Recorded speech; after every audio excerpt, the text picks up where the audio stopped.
الحمد لله نحمده ونستعينه ونستغفره ونؤمن به ونتوكل عليه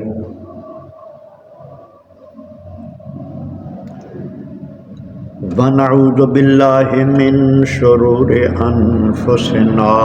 ومن سيئات أعمالنا من يهده الله فلا مضل له ومن يضلله فلا هادي له ونشهد أن لا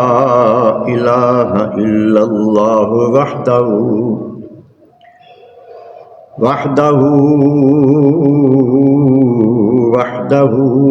لا شريك له ونشهد أن سيدنا ومولانا وملجأنا ومأوانا محمدا عبده ورسوله أما بعد فأعوذ بالله من الشيطان الرجيم بسم الله الرحمن الرحيم لقد كان لكم في رسول الله أسوة حسنة صدق الله مولانا العظيم وبلغنا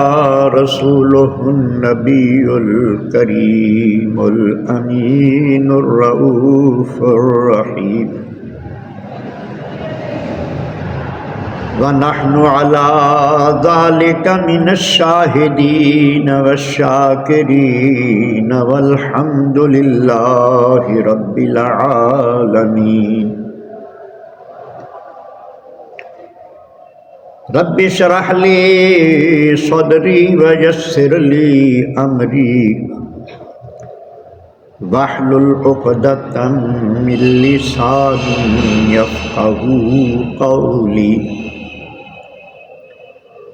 رب زدني علما رب زدني علما رب زدني علما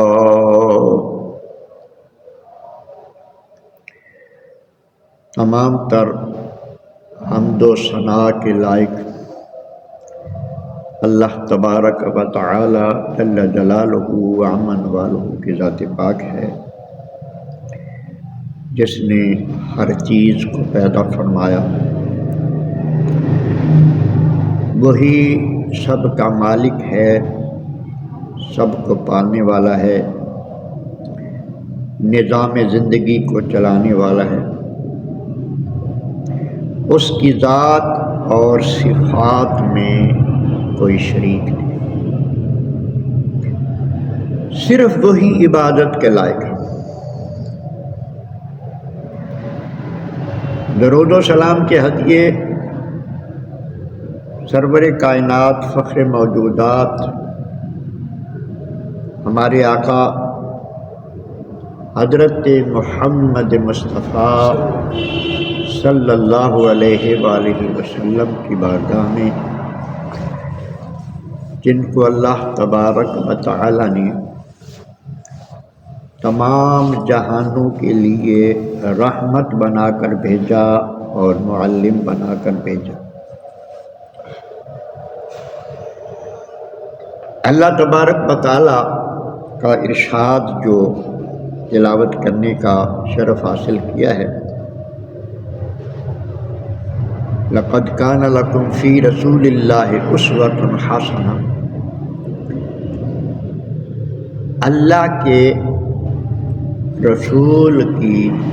زندگی میں، آپ کی ذات میں تمہارے لیے خوبصورت نمونہ ہے۔ مطلب یہ ہے کہ جو طریقہ نبی کریم علیہ الصلاۃ والسلام کی زندگی گزارنے کا ہے،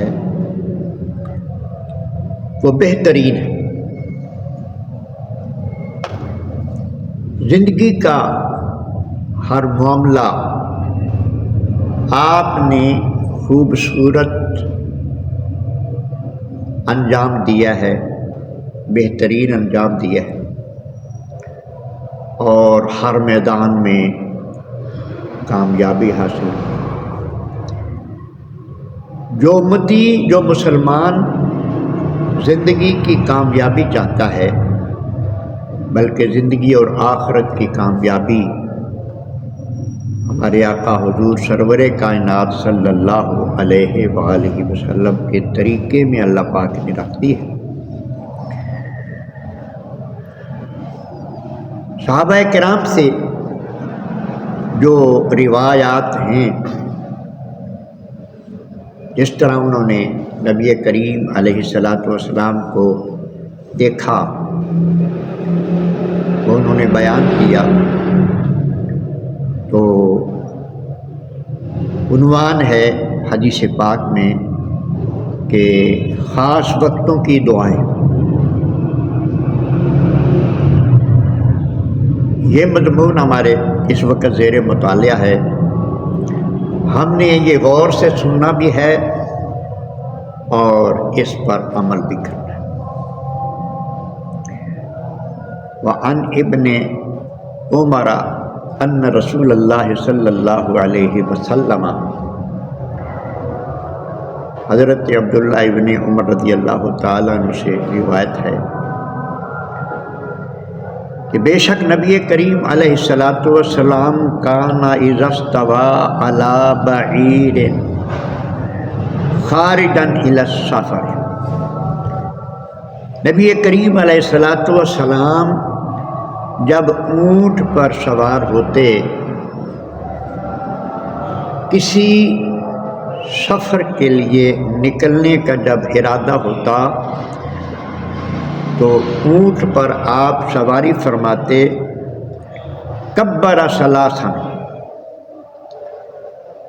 3 مرتبہ آپ اللہ اکبر اللہ اکبر اللہ اکبر کہتے۔ جب بندہ سواری کرتا ہے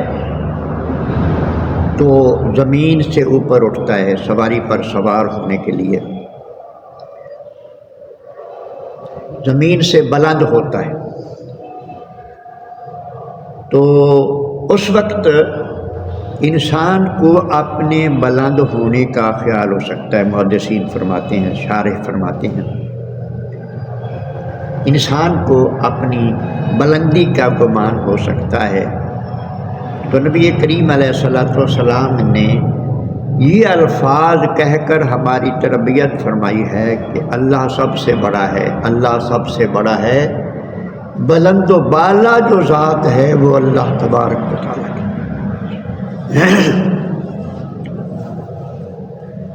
3 مرتبہ یہ کہہ کر، اور پھر یہ ہے کہ